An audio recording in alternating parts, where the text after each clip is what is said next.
Pois bem, muito boa noite para todos vocês aí que estão nos assistindo. E eu estou aqui já com o professor doutor Fernando Albano, que é professor da Faculdade Refidim em Joinville. E hoje nós temos um grande desafio colocado diante de nós aí para nós falarmos sobre o pentecostalismo. Antes, porém, eu gostaria de que você desse aí as saudações aos nossos telespectadores do Instagram e também do Facebook. Sim, boa noite a todos. É um prazer, uma honra poder estar aqui, poder fazer esse bate-papo com o professor Dr. Clayton Pomerene, diretor da nossa faculdade Refidim, pastor auxiliar aqui da nossa igreja em Joinville. E eu tenho certeza que vai ser um papo muito proveitoso, muito abençoado, a respeito, então, desta interface tão interessante, teologia pentecostal e mundo contemporâneo.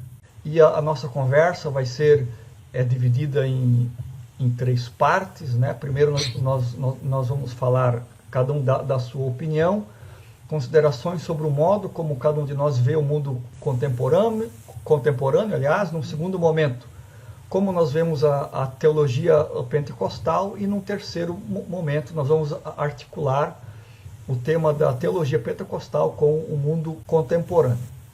Então eu pediria para você, professor, iniciar aí a nossa conversa, né, dando a sua opinião sobre essa primeira parte, que é considerações sobre o modo como você vê o mundo contemporâneo.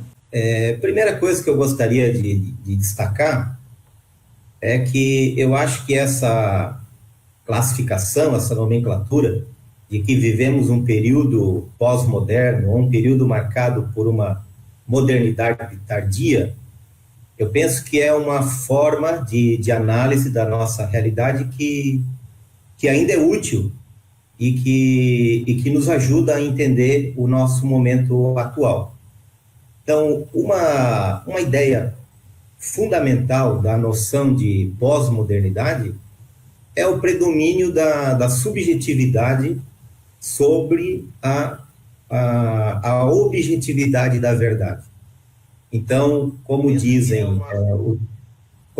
os grandes filósofos, grandes teóricos que analisam o nosso momento presente, a verdade objetiva, as grandes narrativas, tanto políticas quanto filosóficas ou até mesmo religiosas, elas foram derribadas ou postas em xeque. Então, hoje o que existe o nosso mundo contemporâneo, portanto, ele é marcado por uma ênfase na subjetividade. Não há mais uma grande verdade ou uma grande narrativa, mas o que há é uma multiplicidade de interpretações, de verdades com V minúsculo, verdades de ordem muito contextual, muito localizadas.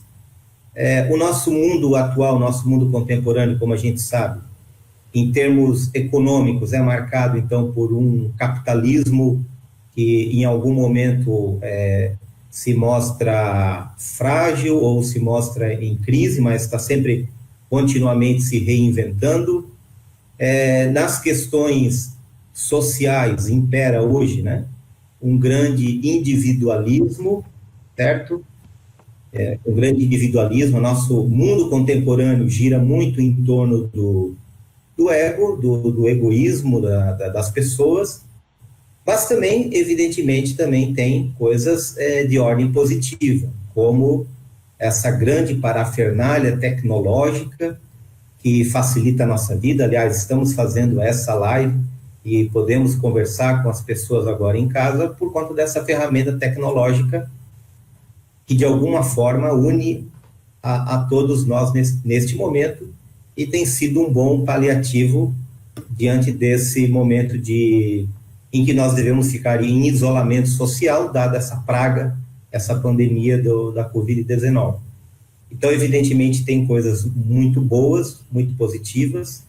Há uma maior valorização também da diversidade cultural, certo? E esse me parece um aspecto positivo. é marca também desse mundo contemporâneo uma supervalorização da experiência, certo? As pessoas querem sentir coisas, as pessoas querem ser felizes, certo? E essa felicidade, ela é obtida por um consumismo, às vezes desenfreado, e também a religião, quando entra nesse pacote também, como algo pelo qual podemos consumir e nos servir também de entretenimento. Então, a implicação do nosso mundo contemporâneo para a religião também se mostra um pouco nociva, agora sim, nocivo, negativo, porque também coloca a religião como um produto a ser consumido ao lado dos demais. Então, se outrora a busca da religião tinha como finalidade maior uma busca pela transcendência, uma busca por um novo mundo, ou novos céus, nova terra, etc., hoje a religião, seja cristã ou não, ela é consumida com propósitos de felicidade aqui e agora.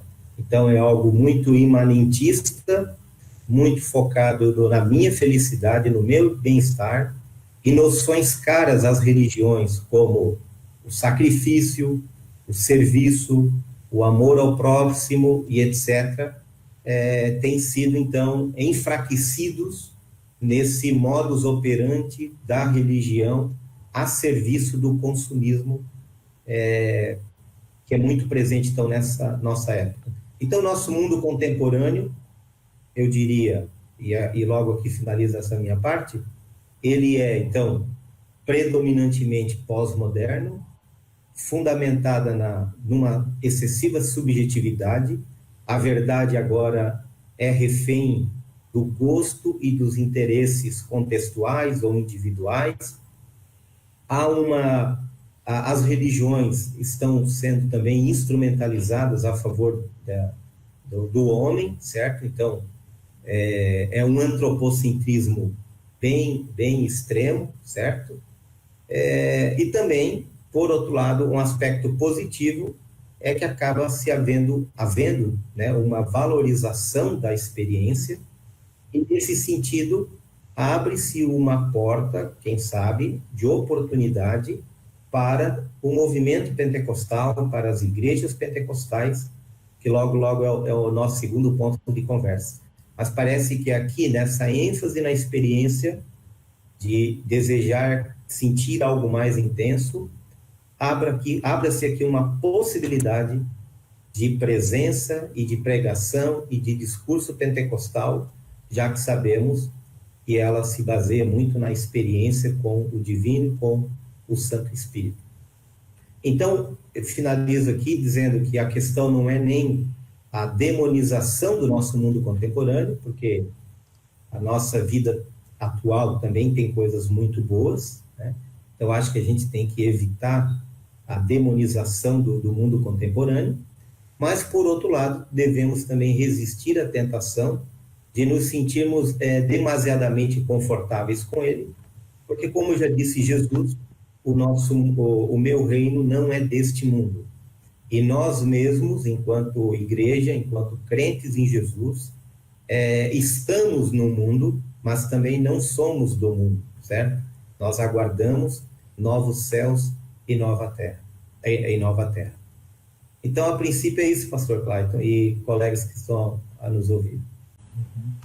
Ok, professor Fernando. É interessante que tem alguns teóricos, né, que dizem que, na verdade, o movimento pentecostal foi o primeiro movimento social em direção ao pós-modernismo, né? Claro que existem muitas pessoas que acham que não é isso, porque classificam o pentecostalismo até como um movimento arcaico, né? Ok, nós temos as duas pontas, mas tem muita gente que fala que o primeiro movimento em relação ao pós-modernismo, quem deu foi o movimento pentecostal, exatamente porque estão presentes alguns dos elementos do pós-modernismo que nós vemos hoje. Agora, o que precisa ficar claro, né, é que uma das coisas que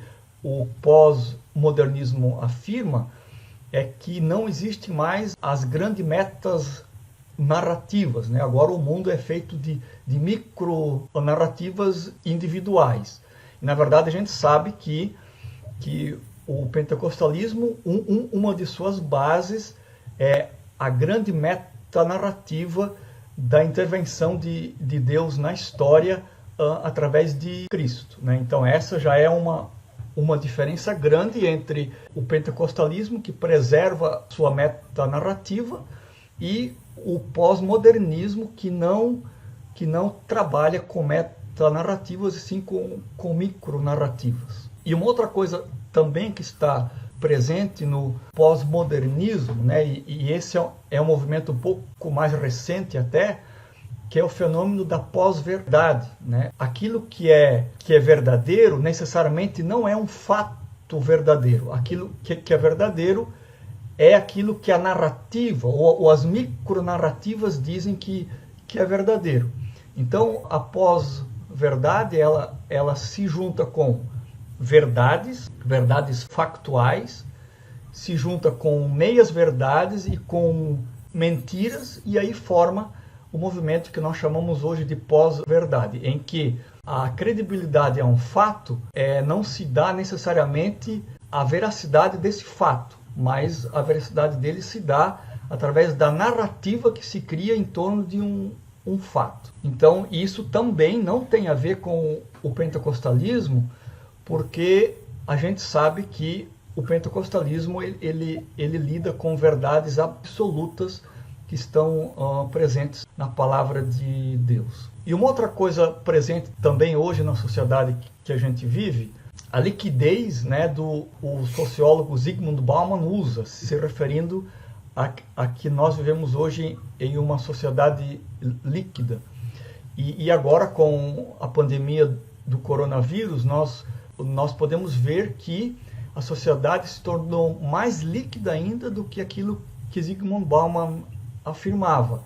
Eu até fiz um vídeo sobre isso e talvez alguém já tenha visto, no sentido de que a liquidez de Zygmunt Bauman escorre agora pelos vãos e frestas do piso escorregadio, e até mesmo o líquido que antes estava dentro de uma vasilha agora se esparrama pelo chão, ou seja, aquilo que já era líquido se tornou, se é que dá para usar essa expressão, se tornou ainda mais líquido, né? Porque todas as coisas mudaram na sociedade, né? Mudou a economia, mudou a forma como as pessoas enxergam o mundo, mudou a sociedade, especialmente a religião. Nesse momento de pandemia, nós percebemos uma impermanência de todas as coisas. Tudo aquilo que era permanente e seguro deixou de ser. E isso já era uma característica do pós-modernismo, essa impermanência e insegurança em tudo que havia. Mas no pós-modernismo havia uma coisa que ainda era segura, que era a religião, né? Especialmente as religiões que preservavam a tradição, como é o caso também do pentecostalismo, né? Porque o pentecostalismo é uma religião tradicional. E isso trazia um mínimo de segurança para essa sociedade líquida, no sentido de que as pessoas se sentiam confortáveis com a religião. Mas agora, com o coronavírus, até mesmo a segurança da sociedade deixou de ser de selo, né? Porque o coronavírus, aliás, a segurança da religião deixou de selo porque o coronavírus veio e bagunçou até com essas coisas que a gente achavam que tinham uma certa solidez. É claro que não mudaram as doutrinas e os dogmas, mas mudou a maneira como as pessoas se reúnem, como elas se encontram, mudou a espiritualidade das pessoas, agora não mais tão ligada a um templo, mas sim uma espiritualidade mais virtualizada. Então isso tudo vem trazer uma grande insegurança e impermanência em todas as coisas que a gente vê, né? Então, a única coisa que ainda tinha de segurança era a religião, mas essa também não tem mais.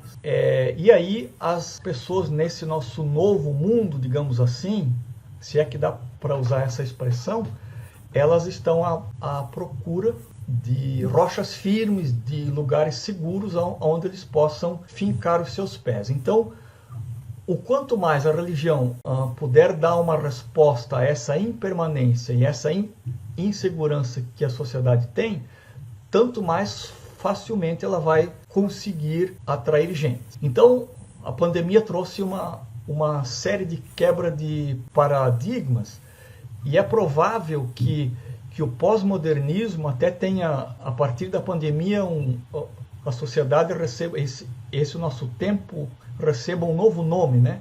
E a gente deixe de viver no pós-modernismo e se invente aí alguma coisa. Talvez você, Fernando, com a criatividade que você tem, possa até dar um nome a esse nosso novo mundo, né, que a gente vive.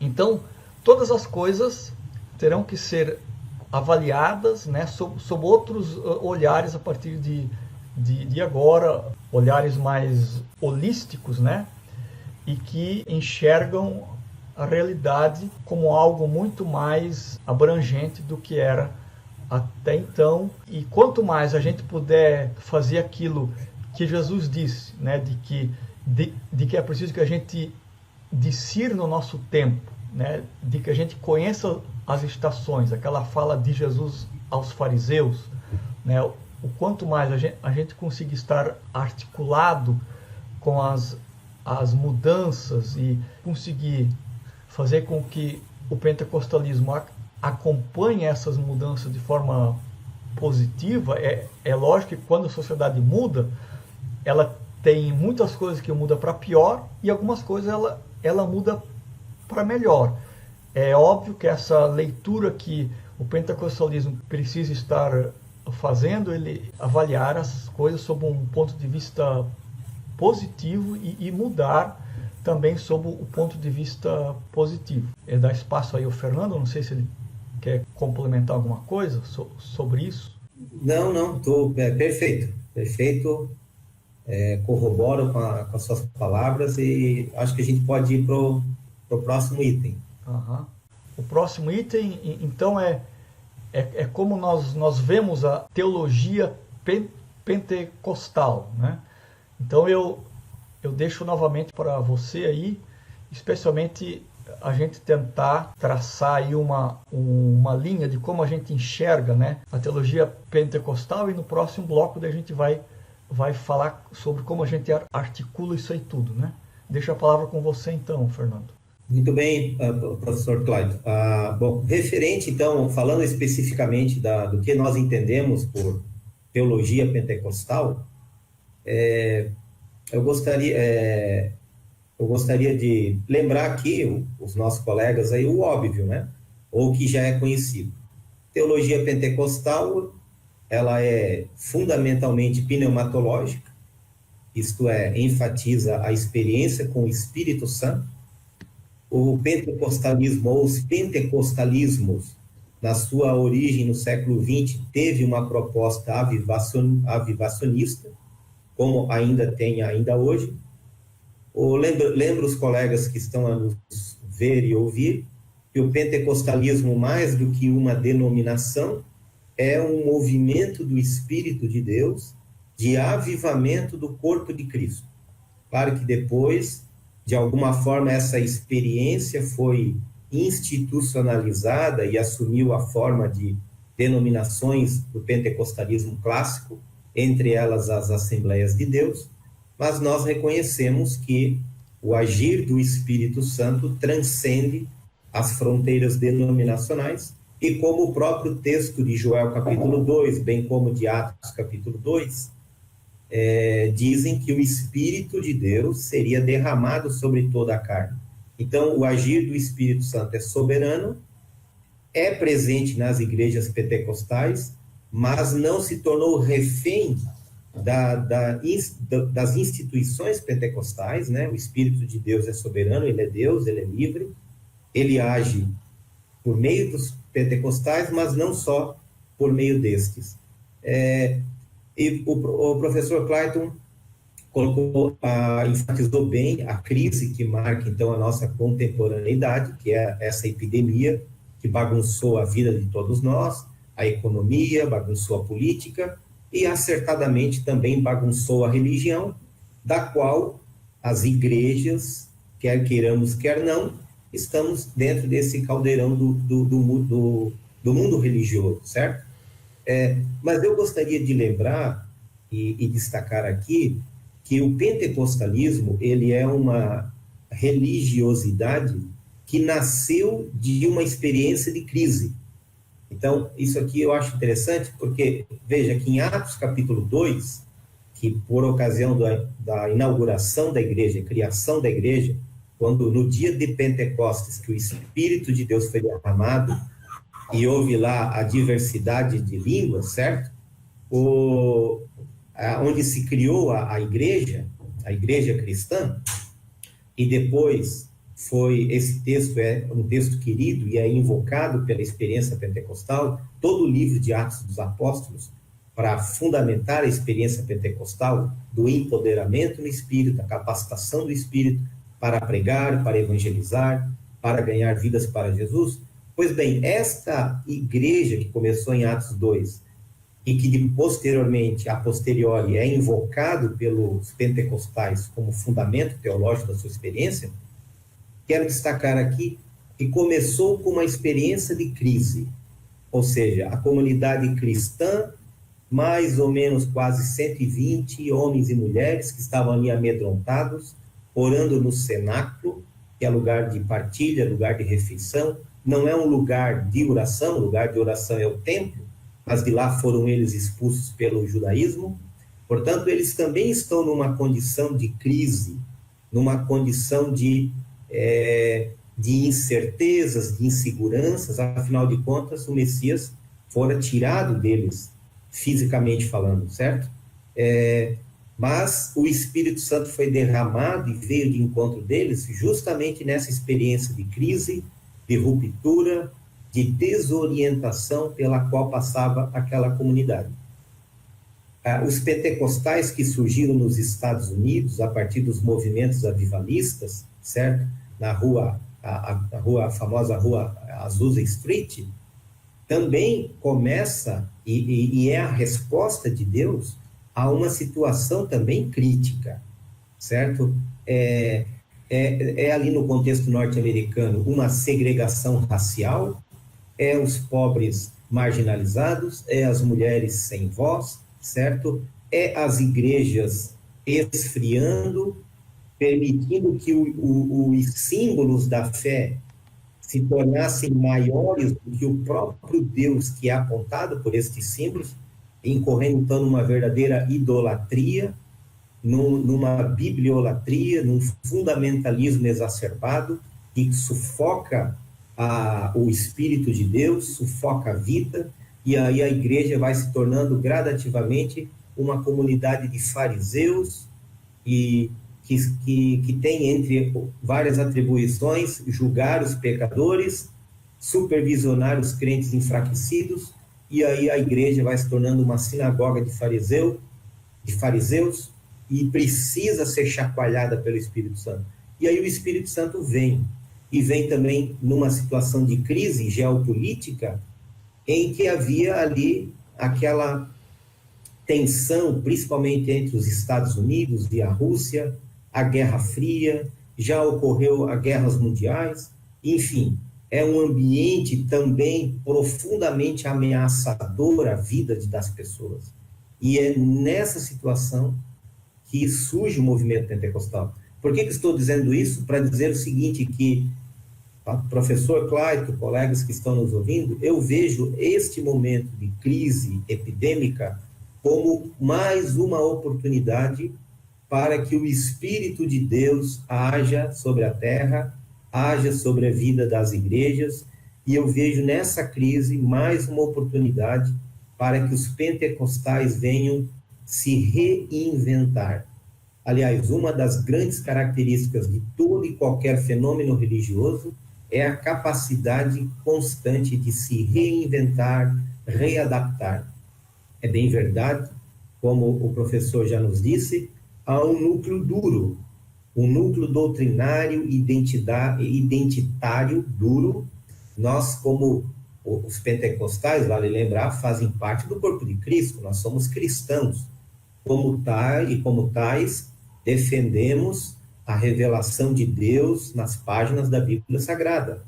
Então, nós temos uma base, uma raiz inamovível, certo? Os fundamentos da fé, a herança apostólica, da qual não abrimos mão. Porém, a verdade não muda da palavra, mas as perguntas e o contexto com o qual devemos interagir muda. E esse contexto atual é esse mundo que o professor Clayton bem colocou aqui, que ninguém sabe nominá-lo ainda adequadamente, esse novo mundo, que é um mundo num estado caótico. Mas aí eu gosto de lembrar aquela passagem de Gênesis capítulo 1, que diz que o Espírito de Deus pairava sobre a face das águas. E o Espírito de Deus estava ali para colocar ordem no caos. Então, teologicamente, eu ouso dizer que o estado caótico no qual estamos vivendo, politicamente, socialmente, eclesiologicamente, é a oportunidade para que haja uma palavra de Deus, um bará de Deus, uma palavra criadora de Deus, que coloque ordem nesse caos. Agora, claro, isso não vai ocorrer magicamente, não é da noite para o dia. Deus também conta conosco, Deus conta com as lideranças, com os pregadores, com as pregadoras, com homens e mulheres sensíveis à voz do Espírito Santo. Mas os pentecostais, repito, têm aqui uma grande oportunidade de se reinventar, resgatar a sua identidade originária, que era uma identidade que surgiu no meio da crise e que fora sensível a mulheres, homens, a negros, pessoas marginalizadas da sociedade, e que possibilitaram o protagonismo religioso de pessoas que estavam excluídas das igrejas oficiais, que eram fundamentadas apenas num sacerdócio devidamente ordenado, treinado, mas que calou a boca da voz leiga a serviço do reino de Deus. E hoje, quem sabe, agora com esse enfraquecimento, ou vamos dizer, esse mexer das estruturas das igrejas institucionais, o protagonismo leigo, uma vez mais, ganha força, uma vez que agora a espiritualidade pentecostal é vivida, pelo menos nesse momento, nesse ínterim, nesse interregno, no contexto das casas e dos lares. Então, eu vejo essa oportunidade, essa epidemia, esse mundo contemporâneo marcado pelo caos, como oportunidade para o vento do Espírito e oportunidade, portanto, para as religiões do Espírito ou para as comunidades pentecostais se reconstruírem e ajudarem a sociedade na reconstrução também dos seus fundamentos. É interessante, né, o Fernando, que a teologia pentecostal, ela justamente é uma teologia que propõe, eu não diria propriamente uma ruptura, mas ela valoriza também a experiência, né? No início, claro, ela quer romper com os dogmas enrijecidos das igrejas tradicionais da época, quer criar uma teologia nova, como o próprio Parham, né? Ele um dos pais teológicos iniciais, um dos desejos dele era que se criasse uma teologia somente a partir da Bíblia e esquecesse aquilo que havia ocorrido até então em termos de história da teologia. Claro que isso mais tarde foi revisto e percebeu-se que era necessário também lançar mão de 2000 anos de história da teologia, de escritos teológicos profundos e densos, que também vieram a serem incorporados ao pentecostalismo um pouco mais tarde. Mas no início, a grande ênfase do pentecostalismo era a experiência. O povo inicial da época foi marcado pela experiência. E você já mostrou a ênfase da experiência de crise enfrentada pelos apóstolos em Pentecostes, mas o povo inicial que compunha o pentecostalismo no início do século XX também era um povo oriundo de profundas crises. Eram pobres que estavam sendo excluídos por sua raça, por serem pobres, especialmente por serem mulheres em igrejas cuja hegemonia era do homem branco, né? Então, o pentecostalismo inicial, ele veio exatamente rompendo com esses paradigmas todos, especialmente nos Estados Unidos e também aqui no Brasil. Nos Estados Unidos, com uma forte segregação racial no Brasil, encampando muita gente pobre. Todo esse início, digamos, os 50, 60 ou até mais anos iniciais do pentecostalismo aqui no Brasil, ele foi um berço muito confortável que recebeu muitos e muitos pobres, negros e mulheres. E ainda hoje, a maioria dos crentes pentecostais aqui no Brasil são compostos de mulheres, né? Também uma igreja que desde o seu início deu espaço para que os púlpitos também fossem ocupados pelas mulheres, coisa que não ocorria nas outras igrejas. Então, essa praxis teológica que estava presente lá em Atos dos Apóstolos, e usando aqui as próprias palavras do apóstolo Pedro, quando ele disse, lá em Atos 2, e acontecerá nos últimos dias, diz Deus, que derramarei o meu espírito sobre toda a humanidade. Os filhos e as filhas de vocês profetizarão. Então vejam aqui Pedro usando o masculino e o feminino.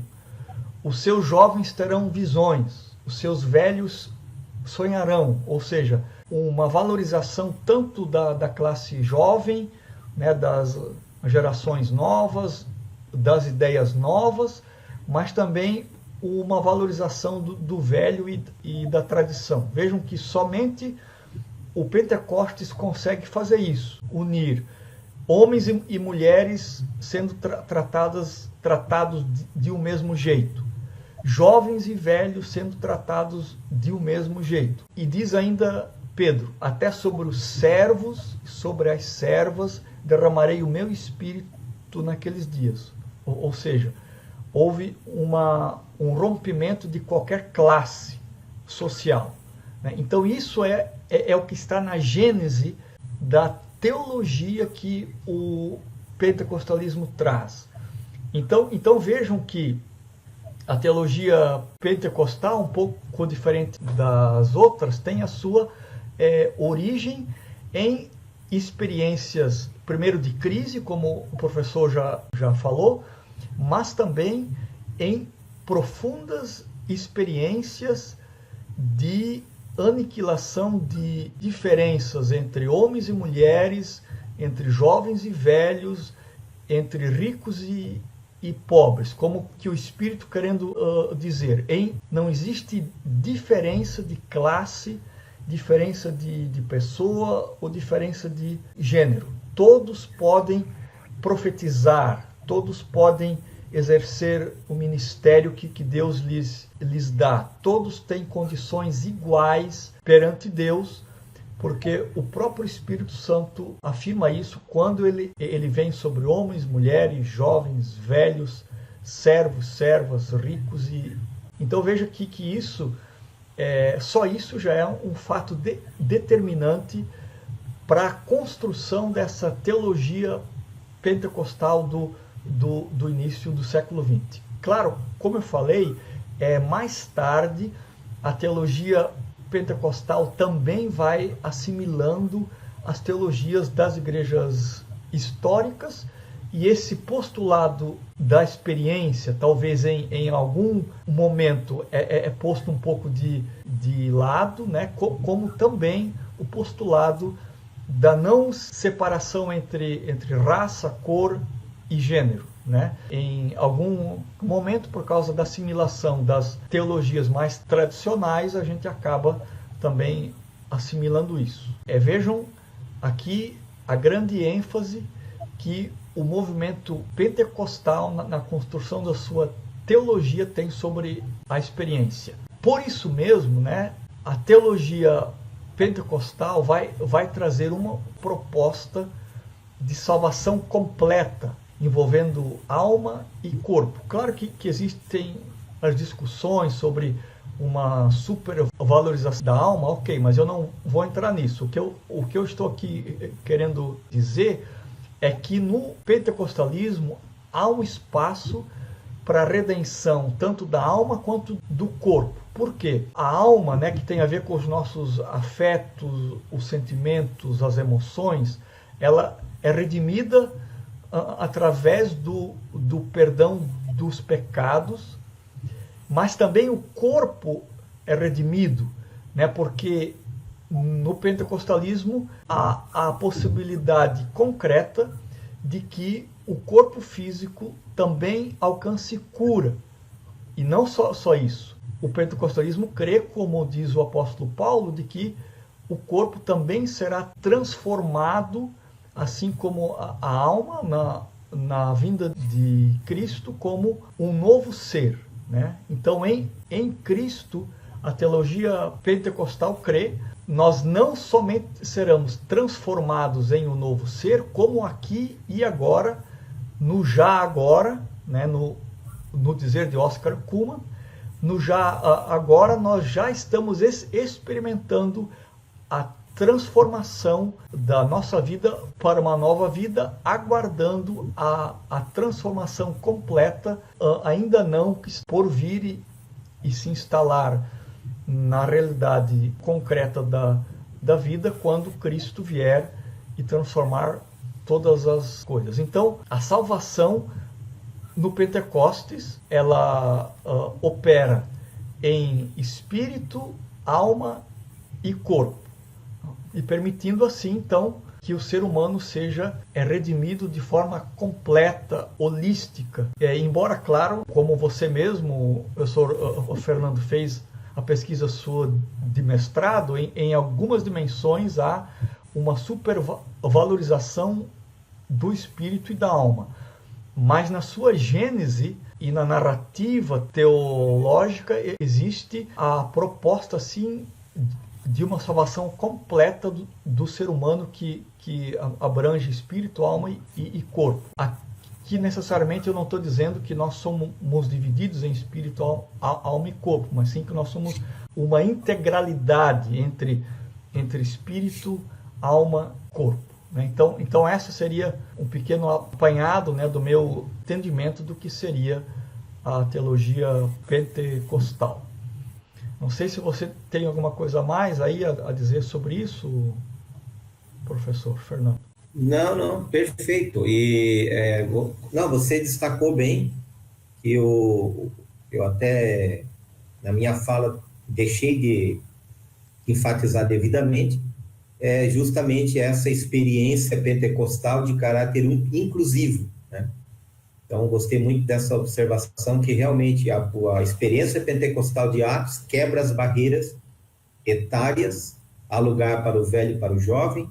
Como você colocou, quebra as barreiras de gênero, há lugar para mulheres e homens, quebra as barreiras socioeconômicas, porque até sobre o servo, ou seja, o pessoal mais humilde daquele contexto, viria o Espírito Santo, e nesse sentido acaba se tornando um paradigma também para o modo como nós vemos a comunidade cristã e o papel dessa igreja, né? Portanto, uma igreja pentecostal deve ter as portas abertas para pessoas das diferentes condições socioeconômicas, de gênero, homem e mulher, e A questão etária. Deve haver lugar para jovens e para velhos. Antigamente, no contexto bíblico, só uma acentuação aqui, era um período marcado por uma gerontocracia, o governo dos mais velhos.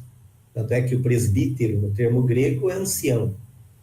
Então, pessoas mais velhas, mais idosas, tinham mais autoridade, porque elas eram o Google ambulante da época, certo? Então, tinham mais valor. E os mais jovens, por ter menos experiência, menos sabedoria, tinham que aprender com os mais velhos.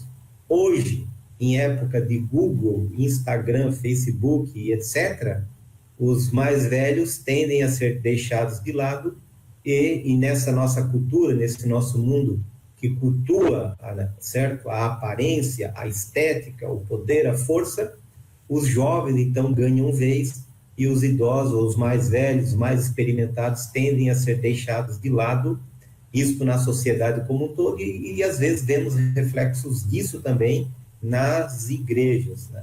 E o Espírito Santo, ele não faz acepção de pessoas, ele dá espaço, a experiência pentecostal autêntica possibilita espaço de protagonismo de jovens, mas também dos idosos, porque estes são fortes, sobretudo no aconselhamento, na oração e na sabedoria.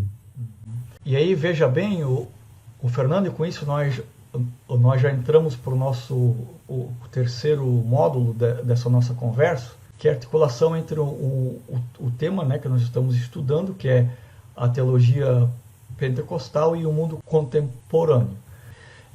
Por exemplo, um dos riscos, né, que a gente corre é de a gente se tornar uma igreja tradicionalista, especialmente agora nessa época de pandemia, e perdermos o bonde da história, né? Isso é um risco. Eu não estou aqui dizendo que isso vá acontecer, mas esse é um risco que a gente corre. Uma outra coisa, articulando o nosso tema com o nosso mundo de hoje, a pandemia, né, ela acaba gerando uma boa solidariedade e generosidade entre as pessoas, que são valores fundamentais do Evangelho de Cristo. Mas corremos também um risco de, por causa da insegurança e da impermanência de todas as coisas, nós podemos acabar gerando fundamentalismos rígidos para que com isso a gente crie uma falsa sensação de segurança. Então esse é um risco que a gente corre. Uma outra coisa muito interessante, para entender o movimento nosso, é preciso que a gente se pergunte quais são os nossos desejos e quais são os nossos medos. E os nossos desejos, os maiores que a gente vê a nível nacional, um deles é se impor na sociedade, né? E o outro é alcançar cada vez mais e mais pessoas para a igreja. E o medo que hoje mais destaca, né, no meio pentecostal é o comunismo, que alegadamente está tendo muita força. Claro que não vamos aqui entrar no mérito disso porque não dá tempo. O socialismo, o homossexualismo e a perda de valores que são caros, como a família, né? Esses são os maiores medos o pentecostalismo tem. Então, cabe ao pentecostalismo fazer uma ponte entre a história de Atos dos Apóstolos, né, a igreja primitiva, com a realidade que a gente vive hoje, adaptando aquele texto do Sermão de Pedro, que eu citei já aqui hoje, para a realidade que nós temos que enfrentar para vencer os nossos medos que nós temos, né? Então, seria isso, né? E com isso nós estamos já quase no finalzinho. Eu deixo aí um espaço para você também estar falando. Temos ainda 5 minutos para a tua fala aí, Fernando. Sim. O mundo contemporâneo e o movimento pentecostal, a teologia pentecostal, frente ao mundo contemporâneo, ele apresenta, como o professor Clayton bem apontou, como posso falar, apresenta boas alternativas, bons caminhos, mas também apresenta desafios. Entre os desafios, eu também vou numa linha um pouco parecida do que foi posta pelo professor Clayton. Um problema que está se mostrando aí é o vigoramento do fundamentalismo. O que é o fundamentalismo? Um discurso religioso, certo?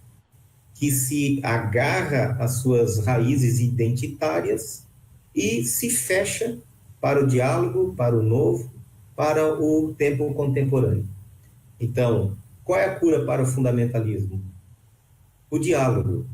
O diálogo, o fazer pontes entre as verdades da palavra de Deus que o movimento pentecostal, que os pentecostais querem comunicar, e tem zelo por isso é louvável, mas é necessário também que se faça uma leitura devida do nosso tempo, do nosso contexto, porque, afinal de contas, se temos verdades inamovíveis, como falei antes, as perguntas e as inquietações, as angústias das pessoas também mudam.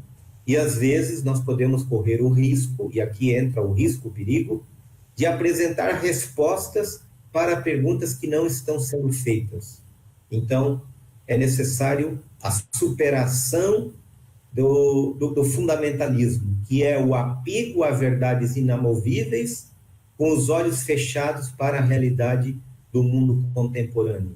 Também há um perigo também nessa contemporaneidade que é permeada, então, por discursos autoexcludentes, por discursos religiosos e políticos polarizados, por discursos marcados por violência e quase por um desejo maligno de cancelamento e aniquilamento do outro, certo? Então, o pentecostalismo, hoje, os pentecostais, há o risco sério de serem cooptados por discursos extremos, de ordem religiosa, de ordem política, e permeados, marcados por um espírito do ódio e por um espírito de violência que, evidentemente, não é o espírito que deveria ou que deve caracterizar a fé cristã e a fé pentecostal. Vale lembrar que, após a experiência pentecostal, aquela comunidade de Atos, capítulo 2, saiu cheia de amor, a ponto de acordo com a narrativa bíblica, se instaurar ali um espírito de solidariedade.